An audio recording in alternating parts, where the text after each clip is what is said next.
السلام علام اللہ نبی آباد اما بعد۔ اسلامی بھائیوں، غیبت اور بہتان لگانا دونوں زبان کی آفات میں سے ہے، اور اسلام نے ان دونوں سے بچنے کا حکم دیا ہے، اور اللہ کے نبی جناب محمد رسول اللہ صلی اللہ علیہ وسلم نے ان دونوں کی وضاحت کی ہے۔ صحیح مسلم شریف کی حدیث ہے، رسول اکرم صلی اللہ علیہ وسلم نے صحابہ کرام سے مخاطب ہو کر کہا: اتدرون ما الغیبہ؟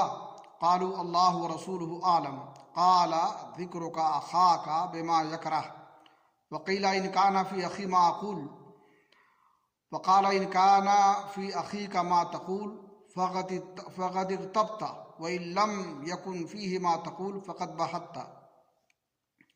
آپ صلی اللہ علیہ وسلم نے صحابہ کرام سے پوچھا کہ جانتے ہو غیبت کیا ہے؟ تو ان لوگوں نے کہا اللہ اس کے رسول زیادہ بہتر جانتے ہیں۔ تو آپ صلی اللہ علیہ وسلم نے فرمایا کہ تمہارا اپنے بھائی کے بارے میں ایسی بات کہنا یا اس کا ذکر ایسے انداز میں کرنا جسے وہ ناپسند کرتا ہو۔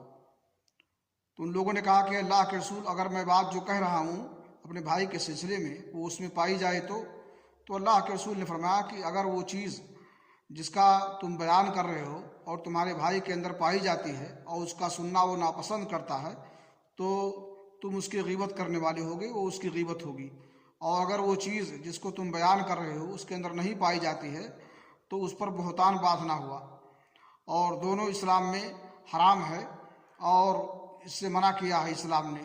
اس لیے ہمیں چاہیے کہ غیبت اور بہتان باندھنے سے اجتناب کریں اور پرہیز کریں۔ اللہ رب العالمین ہمیں اس کی توفیق بخشے۔